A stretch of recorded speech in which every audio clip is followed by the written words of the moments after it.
Jai Hind everyone, welcome you all to Force Defense Academy. Recently, Lok Sabha and Rajya Sabha both has passed the Shanti Bill, which is related to privatization in nuclear sector. So, in this video, we will talk about this bill. We will talk about how private players can play an important role in nuclear sector. So, आइए देखते हैं. देखिए, शांति bill recently क्या हुआ है, पास हुआ है Lok Sabha and Rajya Sabha से. अभी ये बिल है, it will become act when it will get the assent of president. तो शांति का मतलब क्या है? Sustainable harnessing and advancement of nuclear technology for India. मतलब sustainable harnessing and advancement of nuclear technology. इसके नाम से हमें समझ आ रहा है कि हमें न्यूक्लियर टेक्नोलॉजी का यूज करना है ताकि हम सस्टेनेबल क्या कर सके, प्रोसेस कर सके, मतलब सस्टेनेबल हार्नेसिंग कर सके. इंस्टेड ऑफ फॉसिल फ्यूल और जो नॉन रिन्यूएबल सोर्सेस होते हैं उसको, उसकी जगह हम इसका यूज करें. तो ये क्या है, नया लॉ जो इंडियन गवर्नमेंट ने प्रपोज किया है. और इसका मेन काम जो है वही है कि हमें क्या करना है, न्यूक्लियर सेक्टर में प्राइवेट प्लेयर्स का इन्वॉल्वमेंट लाना है. अभी तक क्या हो रहा था कि ओनली गवर्नमेंट एजेंसीज और या फिर मतलब गवर्नमेंट ही डील करती थी न्यूक्लियर सेक्टर से. मतलब प्राइवेट प्लेयर्स, न ही फॉरेन इन्वेस्टमेंट, कुछ भी अलाउ नहीं था न्यूक्लियर सेक्टर में. बट नाउ अब क्या हो गया है, ये अलाउ हो गया है. तो अब से क्या होगा कि न्यूक्लियर पावर जो है इंडिया में कौन कंट्रोल करेगा? यहाँ पे प्राइवेट भी, गवर्नमेंट भी. अभी तक उसके पहले क्या था, गवर्नमेंट का कंट्रोल था. तो हम कह सकते हैं कि opening nuclear power sector to private players. अब देखो पहले क्या था, इसके पहले ओनली गवर्नमेंट कंपनीज और मोस्टली कौन सी, NPCIL जो Nuclear Power Corporation of India Limited है, वही एक गवर्नमेंट कंपनी थी जिसके अंदर क्या था, 100% कंट्रोल था न्यूक्लियर सेक्टर का, मतलब न्यूक्लियर एनर्जी का भी और सब तरीके से न्यूक्लियर सेक्टर का. प्राइवेट कंपनीज बिल्कुल भी अलाउ नहीं थी. पुराने लॉ जो थे हमारे, एटॉमिक एनर्जी एक्ट, जो कि कंप्लीटली डील करता है कि private sectors are not allow, मतलब private sector is not allowed in nuclear sector. उसके बाद न्यूक्लियर लाइबिलिटी लॉ जो था 2010 का, ये भी यही बोलता है.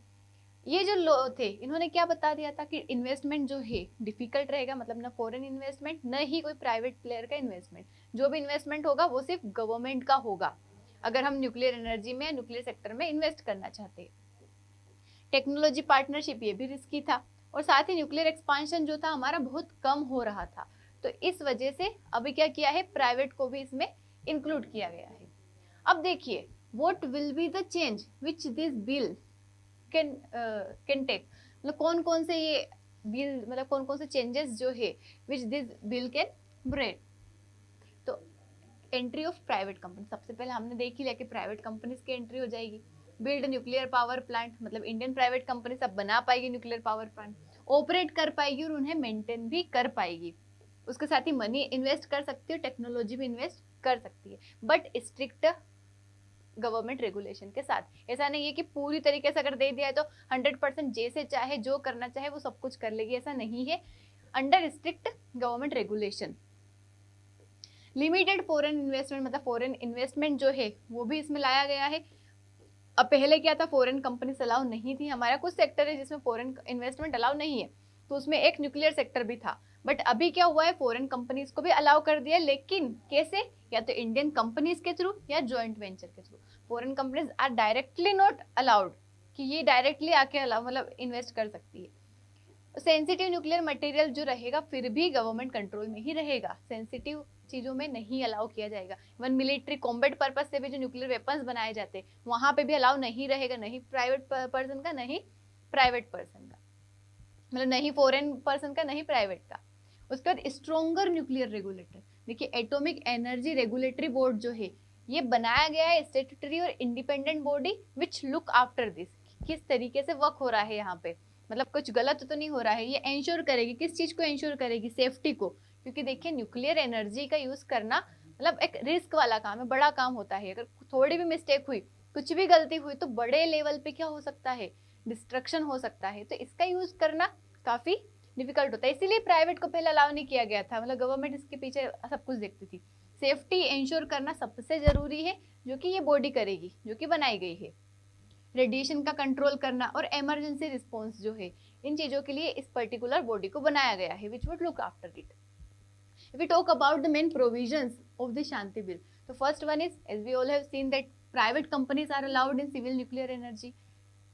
उसके बाद मिलिट्री न्यूक्लियर प्रोग्राम. देखो, मिलिट्री का अगर कोई भी प्रोग्राम होगा कि हम जैसे कोई न्यूक्लियर मिसाइल बना रहे हैं कोई सबमरीन बना रहे हैं, टोरपीडो, मतलब ऐसा कुछ भी अगर हम वेपन बना रहे हैं न्यूक्लियर, तो उसमें अलाउ नहीं रहेगा। यहाँ वो क्या रहेगा, फुल्ली गवर्नमेंट कंट्रोल्ड रहेगा। उसके बाद ऑपरेटर लायबिलिटी जो रहेगी वो क्लियरली डिफाइन की गई और केप किया गया है उसको। देखिए अभी तक क्या होता है कि जैसे ऑपरेटर और सप्लायर, तो एक तो वो जो वहां पे प्लांट को ऑपरेट करेगा, और एक जो सप्लाई, जो मटेरियल सप्लाई करता है, मतलब जहां से चीजों को सप्लाई करता है, तो दोनों थे। अभी तक इसके पहले क्या था कि इन दोनों की रिस्पॉन्सिबिलिटी थी, इन दोनों की लायबिलिटी थी। अगर कुछ भी होता है तो, मतलब कोई डैमेज होता है, कोई नुकसान होता है, सेफ्टी का कंसर्न होता है, कुछ भी होता है, तो दोनों क्या रहेंगे, लायबल रहेंगे। बट अब क्या कर दिया, सप्लायर कोई लायबल नहीं रहेगा, ऑपरेटर लायबल रहेगा, और इसको भी क्या कर दिया गया, कैप कर दिया गया है। मतलब अप टू 3000 करोड़ जो रहेगा, इसके लिए कौन लायबल रहेगा, ऑपरेटर लायबल रहेगा। बट और देखिए ये तो बहुत कम अमाउंट है। अगर कहीं न्यूक्लियर एक्सप्लोजन होता है, इससे कोई डिस्ट्रक्शन होता है, कुछ भी डैमेज होता है, तो 3000 करोड़ बहुत कम अमाउंट हो जाता है, उससे भी ज्यादा जरूरत पड़ती है, मतलब उससे भी ज्यादा की रिक्वायरमेंट होती है। तो बाकी का जो पैसा है वो गवर्नमेंट पे करेगी, ठीक है। तो यहाँ पे इसको क्या कर दिया, केप कर दिया गया, क्लियरली डिफाइन कर दिया गया है। सप्लायर कंपनीज जो रहेगी वो डायरेक्टली लायबल नहीं रहेगी, यहाँ पे सिर्फ ऑपरेटर लायबल रहेगा। इसलिए किया गया है ताकि ज्यादा से ज्यादा लोग, बाहर वाले अगर कोई इन्वेस्ट करता है तो उनके पास एश्योरेंस रहे कि हाँ ऑपरेटर की जिम्मेदारी है। अब क्या है, सप्लायर हमेशा लायबिलिटी लेने के लिए तैयार नहीं होता। यहाँ पे नई टेक्नोलॉजी पे फोकस किया जाएगा। देखो अभी क्या होता था कि बड़े बड़े जो मॉड्यूल्स रहते हैं, बड़े बड़े रिएक्टर्स जो रहते हैं, बड़े बड़े प्लांट बनाए जाते थे, बट हम यहाँ पे फोकस करेंगे स्मॉल मॉड्यूलर रिएक्टर पे। स्मॉल मॉड्यूलर रिएक्टर मीन्स कि जो छोटे छोटे रिएक्टर्स रहते हैं, जो कि मोबाइल रहते हैं, इधर उधर भी हम आसानी से ले जा सकते हैं, आसानी से उन्हें सेटअप कर सकते हैं, कम जगह में कम टाइम में आसानी से क्या हो सकते हैं, सेटअप हो सकते हैं, और ये भी काफी अच्छे लेवल पे, अच्छे अमाउंट की एनर्जी जो है वो क्या कर सकते हैं, प्रोड्यूस कर सकते हैं। तो इसका पर्पस यही है कि हमें न्यूक्लियर पावर को कैसा बनाना है, सेफ, अट्रैक्टिव एंड इन्वेस्टेबल, कि इसके अंदर कोई ना कोई इन्वेस्ट कर सके। अब देखिए what was the requirement of this bill. चल रहा था काम तो, लेकिन क्या जरूरत लगी, इसकी क्या जरूरत लगी कि अभी जो हमारा जो गोल है कि हमें 100 गीगावाट की जो एनर्जी है प्रोडक्शन करना है रिन्यूएबल सोर्सेज से, मतलब ये क्लीन एनर्जी का हमें प्रोडक्शन करना है बाय द ईयर 2047, जो कि अभी हम सिर्फ 8 गीगावाट तक पहुंच पाए हैं। तो ये जर्नी अगर हमें क्रॉस करनी है, मतलब न्यूक्लियर एनर्जी से अगर प्रोडक्शन करना है, तो अभी हम काफी पीछे है, बहुत पीछे है। अगर हमें वहां तक पहुंचना है तो हमें रिक्वायरमेंट लगेगी कि हम प्राइवेट प्लेयर्स को भी इंक्लूड करें, क्योंकि it's not only governments cup of T की हाँ वही गवर्नमेंट ही सब कुछ कर लेगी, पूरा पैसा इन्वेस्ट करके और सब कुछ बना देंगी। वहां पे क्योंकि क्या होता है कि प्राइवेट प्लेयर्स के पास से फंडिंग आ जाती है, उसके बाद कंपटीशन रहता है, कंपनीज अलग अलग अगर इन्वेस्ट करती है तो, और वहां पे उसमें ज्यादा से ज्यादा उस पर भी फोकस किया जा सकता है गवर्नमेंट पर। तो कई सारे सेक्टर्स रहते हैं अलग अलग जहाँ पे वर्क करना जरूरी रहता है, तो यहाँ पे प्राइवेट प्लेयर अच्छा रोल प्ले करेगा। तो 8 से हमें 100 की जर्नी तक पहुंचने में बाय द 2047 प्राइवेट प्लेयर्स मदद करेंगे। उसके साथ और क्या जरूरत लगी कि एनर्जी की डिमांड बढ़ रही है, इलेक्ट्रिसिटी की डिमांड। अब आप देखो हर चीज जो आप चलाओगे, हर चीज इलेक्ट्रिसिटी से जुड़ी हुई है, मतलब डिजिटल जो भी चल रहा है, मोबाइल, कैमरा, फोन वगैरह सब कुछ, मतलब सब कुछ कैसे कनेक्टेड है, इलेक्ट्रिसिटी से। तो इलेक्ट्रिसिटी की डिमांड बढ़ रही, पॉपुलेशन बढ़ेगी तो और ज्यादा डिमांड बढ़ेगी। तो न्यूक्लियर जो है ये क्या प्रोवाइड करवाएगा, क्लीन और कंटिन्यूस पावर प्रोवाइड करवाएगा। उसके साथ वी हैव सीन की क्लाइमेट चेंज, जो कि आज के टाइम पे सबसे बड़ी प्रॉब्लम है, और क्लीन एनर्जी के जो गोल है हमने जो सेट कर रखे हैं, COP26 हुआ था, हमने नेट जीरो का टारगेट लिया कि बाय द 2070 हमें नेट जीरो करना है एमिशन। उसके साथ ही हमने कई सारे गोल सेट किए, जो कोप की मीटिंग्स होती है, पेरिस एग्रीमेंट हो गया। तो ये क्लाइमेट चेंज को कम करने के लिए इट इज रिक्वायर्ड कि हम किस चीज का यूज करें, न्यूक्लियर एनर्जी का यूज करें। तो यहाँ पे न्यूक्लियर एनर्जी का अगर यूज करना है तो उसका प्रोडक्शन करना पड़ेगा, प्रोडक्शन करना है तो वहां पे सिर्फ गवर्नमेंट नहीं कर सकती, तो इसलिए प्राइवेट प्लेयर्स अगर उसमें आएंगे तो it would be easier for government, और लो कार्बन एमिशन होगा, क्योंकि हमें पता है nuclear power low carbon emission करता है।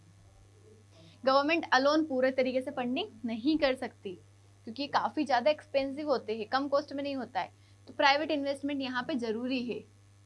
उसके बाद ग्लोबल टेक्नोलॉजी एक्सेस अगर हम देखें तो पुराने लॉ जो थे उसमें क्या था कि कंपनीज जो है आ नहीं पाती थी, मतलब ओल्ड लॉज जो थे फॉरेन कंपनीज को अलाउ नहीं करते थे।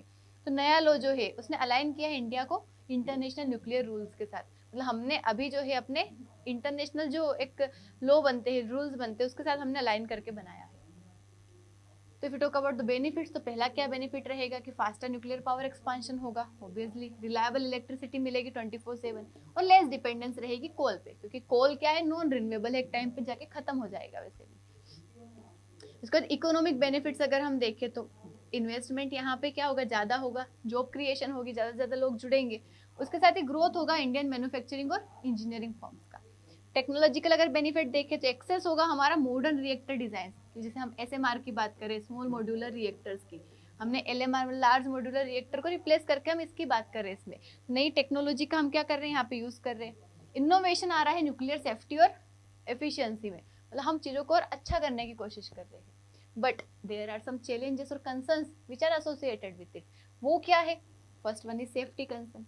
देखो न्यूक्लियर एक्सीडेंट जो होता है इट इज अ मास, मतलब मास डिस्ट्रक्शन, कैटास्ट्रोफिक होता है, बहुत बड़े लेवल पे डिस्ट्रक्शन होता है, तो ये हमेशा पब्लिक में फियर रहेगा कि will private companies be able to solve this, कि मतलब उससे उस समस्या को सॉल्व करने में यहाँ पे प्राइवेट प्लेयर्स कैपेबल रहेंगे कि ये जो न्यूक्लियर से जो डिस्ट्रक्शन हो सकता है वो नहीं होगा, क्योंकि गवर्नमेंट लायबिलिटी लेती है, पर प्राइवेट प्लेयर्स को लायबल बनाना, ये पब्लिक के अंदर डर रहेगा, डायरेक्टली रिलाई नहीं कर सकती पब्लिक प्राइवेट कंपनीज पे कि न्यूक्लियर प्लांट को वो हैंडल कर पाएगी।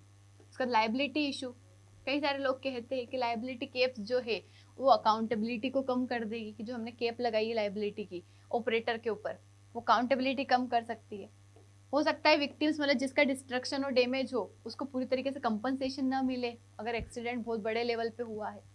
नेशनल सिक्योरिटी का भी कंसर्न है, क्योंकि न्यूक्लियर टेक्नोलॉजी जो है इट इज हाईली सेंसिटिव, तो हमारे देश की सिक्योरिटी को भी इफेक्ट कर सकता है, क्योंकि अगर न्यूक्लियर अगर एनर्जी मानो डिस्ट्रक्शन होता है, डैमेज होता है कहीं पे भी, उसका अगर गलत तरीके से यूज होता है, तो वो बड़े लेवल पे क्या कर सकते हैं, चीजों को खत्म कर सकती है, डैमेज कर सकती है, तो काफी अच्छी मॉनिटरिंग की जरूरत है यहाँ पे। उसके साथ इकोनॉमिक रिस्क की, इसकी कॉस्ट हाई है, टाइम ज्यादा लगता है इसके प्लांट्स बनाने में। उसके साथ ही न्यूक्लियर पावर क्या हो सकती है, कॉस्टलियर हो सकती है सोलर और विंड से, ऑब्वियसली, तो ये इसके क्या है, कुछ कंसर्न है।